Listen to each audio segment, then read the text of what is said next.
The skeleton key is one of the most coveted items you can find in Oblivion Remastered. I mean, who wouldn't want an unbreakable lockpick in a game with a notorious security system? But is the skeleton key overrated? In this video, I'm going to show you why the skeleton key is actually the worst Daedric artifact and why you should sacrifice it during the main quest in Oblivion Remastered. What's up, everyone? Big Dan here. I make videos about RPGs, and by the end of this video, you'll fully understand why the skeleton key is completely superfluous in Oblivion. So without further ado, let's buckle up, grab some iced coffee, and dive into the video. Let's start off by exploring why players love the skeleton key so much in Oblivion. The main benefit we get from the skeleton key is the convenience of not needing lockpicks. Running out of lockpicks is a frustrating experience that many of us will go through at least once in this game. So having the skeleton key means we never have to worry about depleting our entire collection of lockpicks. That means no more pit stops over to Shady Sam's, unless we're just looking for a bit of skooma. You need something special? Having the skeleton key also means that we can completely bypass Oblivion's finicky lockpicking minigame, since we can just spam auto attempt without fear of running out of lockpicks in the process. On top of this, we gain a massive plus 40 bonus to our security skill. At this point, you must be thinking, Big Dan's lost his goddamn mind. How could he possibly argue that the skeleton key is the worst Daedric artifact, bordering on a completely useless trinket? Well, the reason is that we can get all of the benefits the skeleton key has to offer with alternative methods, which is not the case with many of the other Daedric artifacts in Oblivion. So let's start off with the lockpicking process itself. With the power of Alteration magic, we can craft a low-cost spell capable of unlocking any lock in the game. All we need to do is unlock a spell-making altar and set up a spell that opens very hard locks on target. This completely replaces the main benefit of the skeleton key, allowing us to open any lock in the game with a single button press. And it works with any level of lock, ranging from very easy all the way up to very hard. On top of this, while lockpicking a chest or door is considered a crime, casting an alteration spell to unlock something is not. So you can blatantly do a bit of magical lockpicking in full view of NPCs and guards without getting on the wrong side of the law. Just keep in mind that trespassing and looting are still illegal in Cyrodiil. Stop right there, criminal scum!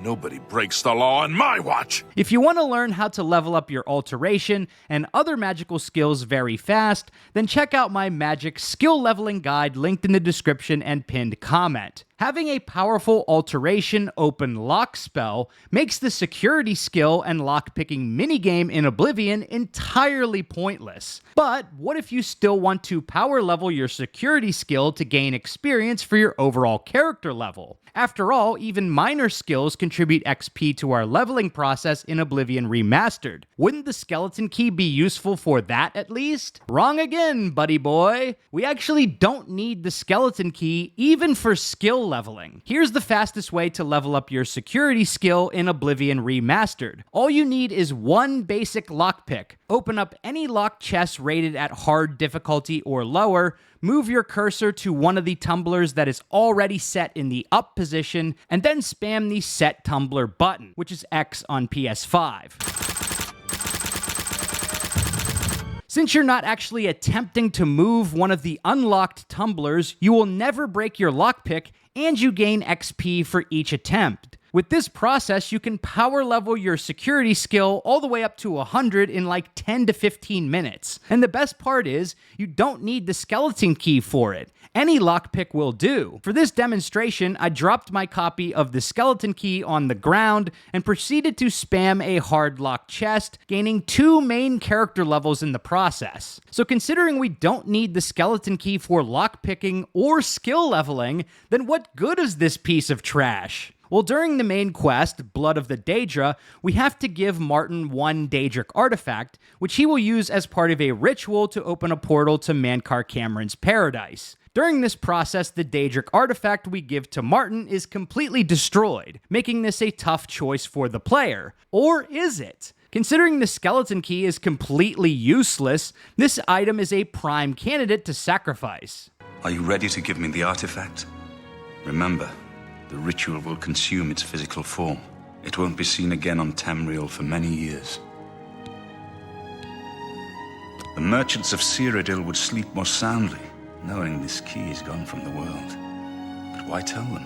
Now at this point you might be thinking, Dan, you make a lot of great points about the skeleton key, but I ain't about that spell casting shit. I don't want to be bothered with all that magical mumbo jumbo. I'm rocking the warrior build after all. In this case, by all means, keep the skeleton key if you want to. You'll get some use out of it if you refuse to make your own alteration spell. So here are some alternative options that are also good candidates for giving to Martin instead. The first artifact that comes to mind is the Mask of Clavicus Vial. This unique helm only provides a boost to our personality, which isn't particularly useful all things considered. Personality really only comes into play whenever we're trying to persuade NPCs to give us information. It can also help us get better prices at vendors through haggling, but money is so easy to come by in this game that this doesn't really matter. Also, we can easily raise our disposition with NPCs by using charm spells, spamming the Speechcraft minigame, or just doing some good old-fashioned bribes. We can also create enchanted gear and potions that will boost our personality stat, so this one-trick pony of a helmet is a prime candidate for Martin's burn pile. Ah,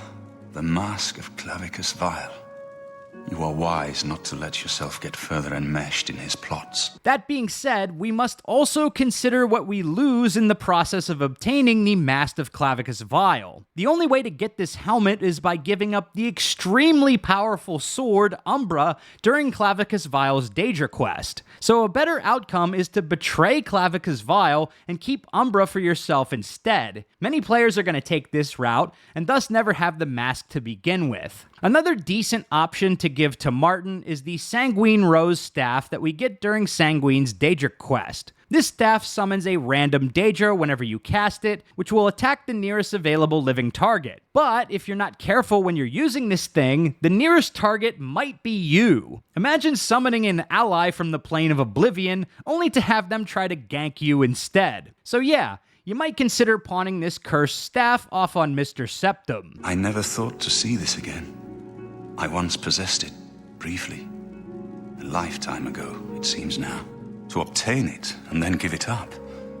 I honor your dedication to our cause. If blunt weapons aren't your thing, the Mace of Molag Bal is also a good candidate to give to Martin. In OG Oblivion, the enchantment for this weapon was totally non-functional since the spell effect was set to 0 seconds. This has been fixed in Oblivion Remastered, but unfortunately the enchantment still isn't that great. The Mace of Molag Bal drains a measly 5 points of strength and magicka on contact, and the weapon doesn't have much of a charge either, meaning the enchantment runs out quickly before you need to recharge it. You're better off snagging a base Daedric mace and creating a more powerful enchantment yourself, making the Mace of Molag Bal a prime candidate to give to Martin.